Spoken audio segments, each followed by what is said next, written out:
আজকে বাড়িতে বহুদিন পরে স্পেশাল মানুষের জন্য স্পেশালভাবে রান্না করা হলো। স্পেশাল মানুষ বললাম একটা কারণেই, কারণ বোন যে দুর্গাপুরে দুর্গাপুজোর সময় এসেছিলো, তারপরে যাওয়ার পরে আজকে প্রায় অনেক দিন পরে বাড়িতে এলো, তাই কিন্তু আজকে একটা স্পেশাল রান্না করা হয়েছে। চলো দেখাই দুপুরে মেনুতে কি কি ছিল।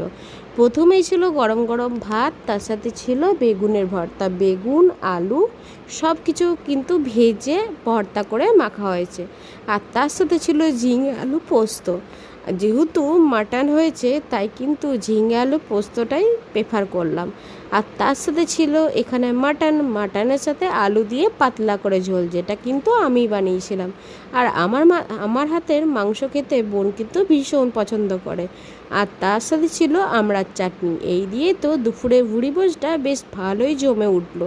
আর আজকের লাঞ্চ মেনুগুলো তোমাদের কেমন লাগলো সেটা জানিও তো। টাটা, শুভ দুপুর সবাইকে।